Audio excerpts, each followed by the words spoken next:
আমাদের ডক্টর ইউনূস, যিনি খুব লম্বা চওড়া ভাষণ টাষণ দিচ্ছেন, তার গলা কেমন মিয়ে গেছে। গলা টলা দিয়ে এখন আর খুব একটা আওয়াজ টাওয়াজ বেরোচ্ছে না। তিনি এখন খুব ভয় পেয়েছেন। আওয়ামী লীগের এই যে কর্মসূচি শুরু হয়েছে না, আমি গতকালকে বলেছিলাম সবে তো 3 দিন, এখনো তো 15 দিন বাকি আছে, এখনই হাত পা করলে হবে? আর 3 দিনের মাথায় তিনি এখন খুব একেবারে কম্পমান, প্রায় হড়কে যাওয়ার মতো অবস্থা। গতকালকে উনি সমস্ত মিটিং ফিটিং করেছেন, যত অসামরিক বাহিনী আছে তাদের সঙ্গে মিটিং করেছেন। মিটিং করে উনি বলেছেন যে একেবারে আইন শৃঙ্খলা বাহিনীকে যুদ্ধ পরিস্থিতির মতো সতর্ক থাকতে বললেন সে উপদেষ্টা প্রধান। মানে এত ভয় পেয়েছে যে আইন শৃঙ্খলা বাহিনীকে যুদ্ধ পরিস্থিতির জন্য একেবারে রেডি থাকতে হবে। কারণ এইসব জায়গায় নাকি আওয়ামী লীগ নাকি পয়সা খরচ করে প্রচুর লোকজনকে খেপানোর চেষ্টা করছে। তিনি বলছেন, ক্ষমতাচ্যুত শেখ হাসিনার সহযোগীরা বিশৃঙ্খলা উস্কে দিয়ে বিভ্রান্তি ছড়ানোর জন্য বিপুল পরিমাণ অর্থ ব্যয় করছে। আমাদের সতর্ক থাকতে হবে। সবার উচিত এসব বিভ্রান্তিকর তথ্যের বিরুদ্ধে লড়াই করা। 3 তারিখে ফেস দ্য পিপল নিউজে দিয়েছে এটা। এখন ব্যাপার হচ্ছে, ইনি তো খুব ভয়ে কাঁপছেন। এখন বুঝতে পারছেন যে ধীরে ধীরে এখন তো আওয়ামী লীগ তো চারদিক দিয়ে ঝেড়ে ঝুড়ে গা ঝেড়ে উঠে আসছে, লোকানো জায়গা থেকে সব ধীরে ধীরে বেরোচ্ছে। এখন এক প্রচারপত্র বিলিতে যদি হড়কে যাওয়ার মতো অবস্থা হয়, তাহলে পরে এই যে এখন 18 তারিখ যে 16 আর 8 থেকে 18 যে অনুষ্ঠানগুলো মানে কর্মসূচিগুলো রয়েছে, সেগুলো পালন করলে তো আবার মানে খুব মুশকিল। ডেলি কটা করে লাগবে সংখ্যায় গোনা মুশকিল। আবার এর মধ্যে সংযোজন হয়েছে আওয়ামী লীগের যে আপনার কর্মসূচিতে। সেখানে আওয়ামী লীগ থেকে বলা হচ্ছে, বাংলাদেশ আওয়ামী লীগ থেকে, বাংলাদেশ আওয়ামী লীগের কর্মসূচিতে পরিবর্তন। 17 ফেব্রুয়ারি 2025 সোমবার সারা দেশে সর্বস্তরে ব্যাপকভাবে মশাল মিছিল কর্মসূচি গ্রহণ করা হয়েছে। 18 ফেব্রুয়ারি 2025 মঙ্গলবার সারা দেশে সকাল থেকে সন্ধ্যা সর্বাত্মক কঠোর হরতাল সফল করার জন্য বাংলাদেশ আওয়ামী লীগের পক্ষ থেকে আহ্বান জানানো হচ্ছে। কারণ আওয়ামী লীগ বুঝে গিয়েছে যে এখন মানুষ তাদের সঙ্গে আছে, ফলে আওয়ামী লীগ কর্মসূচি আরো চেঞ্জ হবে, কর্মসূচি আরো কঠোর থেকে কঠোরতম হবে। এবং আমাদের ডক্টর ইউনূস যিনি আছেন, ইউনূস চাচা বুড়ো বলবো না, ইউনূস তো ইউনূস এখন খুব ঘাবড়ে গিয়েছেন। ঘাবড়ে গিয়ে এখন ভাবছেন যে আমার গদি তো গেল। এখন এই আওয়ামী লীগের লোকজন যদি টেনে হিঁচড়ে আমার রাস্তায় নামায়, সত্যিকারের যদি আমার যমুনা ভবনে ঢুকে আমার ওই সাইজ ফাইজ যদি দেখাতে লেগে যায়, যেগুলো আমি পড়ে থাকি, তাহলে পরে তো একটা হাস্যস্কর পরিস্থিতি হবে। কারণ একদিন তো আওয়ামী লীগ তো লুকিয়েছিল, এবার গতকালকে টুঙ্গিপাড়ায় হয়েছে কি, ধাওয়া পাল্টা ধাওয়া হয়েছে এই অপরাধী ধরা নিয়ে। তারপর একেবারে থানা ঘেরাও হয়ে গেছে, টুঙ্গিপাড়ার লোকজন সমস্ত থানা ঘেরাও করে দিয়েছে। এখন সেই থানাকে বাঁচানোর জন্য রাত ভোর সেনাবাহিনী সেখানে পাহারা দিচ্ছে। এখানে কাগজে বেরিয়েছে, টুঙ্গিপাড়া থানা পুলিশকে নিরাপত্তা দিতে রাত ভোর সেনাবাহিনী পাহারা। হ্যাঁ, পুলিশের তো এবার তো আস্তে আস্তে পুলিশ বুঝতে পারছে যে এ তো যা অবস্থা হচ্ছে, তারপরে তো এবার তো আমার তো আর রক্ষে থাকবে না। আমার তো সমস্ত মানে ছাল চামড়া পিঠে তো তুলে দেবে। তার থেকে থানার ভেতরে ঢুকে লক করে বসে থাকো, আর সেনাবাহিনীকে বলো তোমরা বাইরে থেকে পাহারা দাও। এই হচ্ছে বাংলাদেশের পুলিশের বর্তমান অবস্থা। যখনই তারা প্রতিরোধের মুখোমুখি হবে, তখনই তাদের কাপুরুষতা একেবারে খোলস ছেড়ে বেরিয়ে পড়বে। আর মোহাম্মদ ইউনূস দমে যাওয়ার পাত্র নয়। তিনি আবার কি বলছে, তিনি আবার অনলাইনে মামলা চালু করার একটা ব্যবস্থা করেছেন। অনলাইনে মামলা চালুর নির্দেশনা প্রধান উপদেষ্টার। করুন ভাই, অনলাইনে এখন তাহলে দুয়ারে মামলা, নাম হলো দুয়ারে মামলা। মামলা করতে পুলিশকে আর কষ্ট করতে হবে না, অনলাইনে আপনার নামে একটা মামলা ঠুকে দিলেই হলো।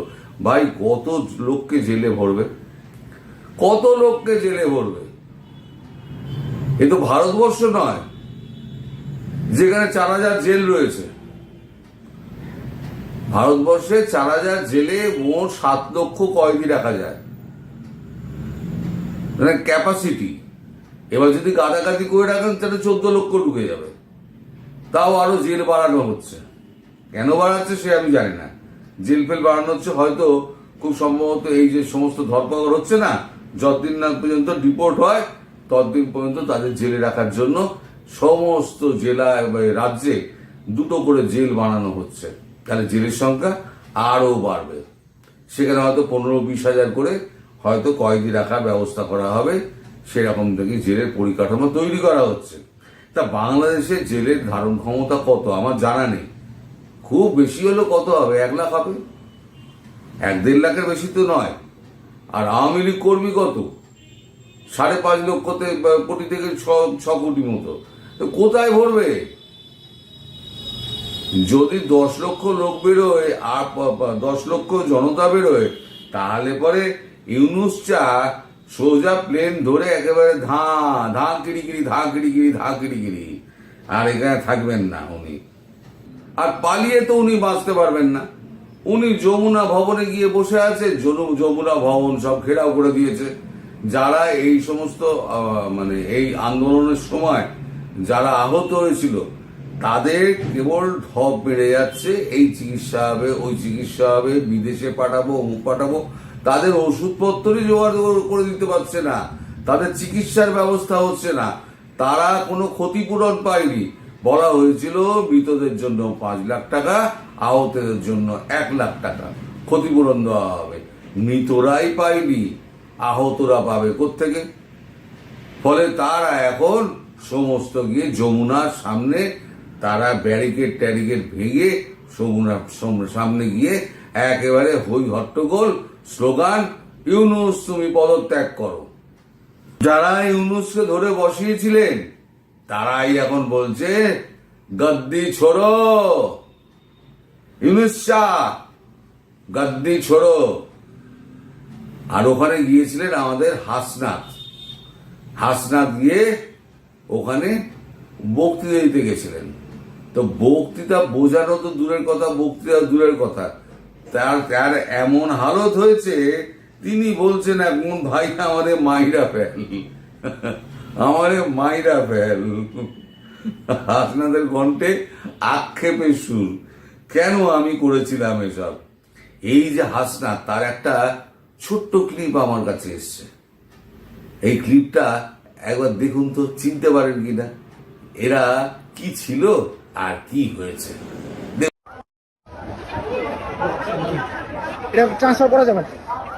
দেখলেন তো, হাসু ভাইয়ের এখন চেহারাই পাল্টে গেছে।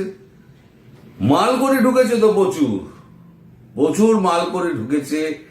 এখন নিরাপত্তা রক্ষী পাচ্ছেন, তারা এখন সোজা লম্বা স্যালুট পাচ্ছেন, যেখানে যাচ্ছেন তাদের লোক ঘিরে ধরছেন। কিছু তো আছে, পিছু ধরার লোক তো কিছু আছে, তারা সব পিছু ধরছে। চামচা বাহিনী বেড়ে গিয়েছে, তাদের ফোন রিসিভ করার জন্য আলাদা একটা সেক্রেটারি রাখতে হয়েছে। হাসনাত ভাই কি আর সেই হাসনাত ভাই আছেন যিনি বঙ্গভবন থেকে চাল চুরি করে কাঁধে নিয়ে যাচ্ছেন? সেই হাসনাত তো নাই, সার্জিসও নাই। সার্জিসকে আজকাল দেখা যাচ্ছে না। সে যে কোথায় গেল, বিয়ে থা করে সে কি ঘরে ঢুকে গেল, নাকি বউ এখন বেরোতে দিচ্ছে না, সেটাও একটা কারণ হতে পারে। সার্জিসকে কিন্তু দেখাই যাচ্ছে না। সেই যে পদত্যাগ করে তিনি যে ঘরে ঢুকে গেছেন, সার্জিস আলম দেশে আছেন তো? আমার তো খুব সন্দেহ আছে, দেশে আছেন তো? কোনো সারা শব্দ পাওয়া যাচ্ছে না, কোন সময় দেখবেন টুক করে কেটে পড়েছে। এদের কোনো বিশ্বাস নেই, বউ নিয়ে টুক করে বিদেশে কেটে পড়বে, আপনারা জানতেও পারবেন না। এই আপনাদের প্রধান উপদেষ্টা ইউনূস শাহ যাবেন, ইউনূস শাহ কোনদিন দেখবেন রাত্রিবেলা ফ্লাইট ধরে সাঁ করে বেরিয়ে গেছেন বিভিন্ন দেশে, উনি কথাবার্তা বলছেন, এখনো পর্যন্ত ব্যাপারটা সেটেল হয়নি, এই খবর আমার কাছে আছে। উনি চেষ্টা চালিয়ে যাচ্ছেন কিন্তু সফল হতে পারছেন না। কোন দেশ কিন্তু গ্যারান্টি দিচ্ছে না আমি আপনাকে রাখতেই পারবো, কারণ আমেরিকার একটা চাপ রয়েছে, আর আমেরিকার যে চাপ রয়েছে সেই চাপ কিন্তু অন্য কোনো দেশ সামলাতে পারবে না। ফলে ইউনূস শাহ তাকে কিন্তু খুব বিপদের মধ্যে পড়তে হবে। তিনি অন্য দেশে জায়গাও পাবেন না, আর দেশে থাকলে তার ল্যান্ডগোটও খুলে দেবে। তাই ইউনূস শাহ সেই ভয়তে এখন বলছে একেবারে অনলাইনে মামলা দাও, সবাইকে অ্যারেস্ট করো। আর এক আছে তার প্রধান উপদেষ্টা, মানে বাঁশের চেয়ে কঞ্চি দর হয় না, প্রধান উপদেষ্টা প্রেস সচিব শফিকুল ইসলাম। সেই শফিকুল ইসলাম তিনি তো হচ্ছেন প্রেস সচিব, তার কাজ হচ্ছে প্রেসের মালপত্রগুলো রেডি করে প্রধান উপদেষ্টার কাছে দেওয়া, প্রধান উপদেষ্টা যাকে যা দিয়ে বলানো তিনি বলবেন। আর ইনি কি করছেন, ইনি একেবারে পুরো সব জায়গায় গিয়ে ইনি প্রধান উপদেষ্টাকে ইনি রিপ্রেজেন্ট করছেন। তাহলে মুখপত্র দিয়ে দিন, তাহলে প্রধান উপদেষ্টার প্রেস সচিব ওই পদটা না রেখে প্রধান উপদেষ্টার মুখপত্র দিয়ে দিন পদটা, তাহলে ওর একটু পদোন্নতি হয়, 2 পয়সা বাড়ে, আর একটুখানি বার যখন খেতেই হবে তখন 2 পয়সা বেশি কামিয়ে নি। আর এখন ওনার খুব গায়ে লেগেছে, উনি বলছেন আওয়ামী লীগ থেকে ওনাকে টার্গেট করছে। আওয়ামী লীগ টার্গেট করছে এই কারণে ওনার সমস্ত পোস্ট, এই পোস্টের পেছনে সব নাকি উল্টো পাল্টা লিখেছে, তারপরে উনি পোস্ট ডিলিট করে দিয়েছেন। তারপর সমাজ মাধ্যমে একটা ওনার মেয়ের ছবি বেরিয়েছে, সেই ছবির ওপরে দেখা যাচ্ছে তিনি মেয়ের ক্লিভেজে তিনি ময়লা ফেলছেন। এই ছবিটা খুব বিরক্তিকর বলে উনি একেবারে এটা আওয়ামী লীগের কাজ বলে তিনি এখন চাপাতে চাইছেন। তা আপনার মেয়ে যদি ওই রকম অশ্লীল ছবি যদি সমাজ মাধ্যমে পোস্ট করে, তাহলে মানুষের দায়, অশ্লীল কিছু বানানো মানুষের দায়। আপনি তো আগে মেয়েটাকে সামলান, যে ঘরে করছো বাবা ঘরে করো, ঠিক আছে, সমাজ মাধ্যমে ছবি দেওয়ার কি আছে। তা আপনার মতো মানুষ তিনি আবার বড় বড় ভাষণ দেন, তিনি আবার বলছেন যে মামলা সবাইকে দেওয়া হবে, যারা যারা লিফলেট বিলি করবে তাদেরকেও অ্যারেস্ট করবে। আপনি অ্যারেস্ট করার কে মশাই? আপনি হলেন অবৈধ সরকারের যিনি প্রধান, তার আবার প্রেস সচিব, তাও আবার আকবরই আপনি গিয়ে বলছেন এতে টেলিভিশনে, যেটা আপনার কাজ নয় সেই কাজটাকে আপনি করে বেড়াচ্ছেন। আপনি বলছেন যে তাদেরকে অ্যারেস্ট করা হবে। আপনি কে হুজুর? গায়ে মানে না আপনি মোড়ল, আপনার অনেক দশা খারাপ হবে। আমি যে ছবিগুলোকে আমি দেখেছিলাম, চিনেছিলাম, তার যে একটা মুখোশের আড়ালে এইরকম একটা শয়তানের মুখোশ রয়েছে আমি কল্পনা করতে পারিনি।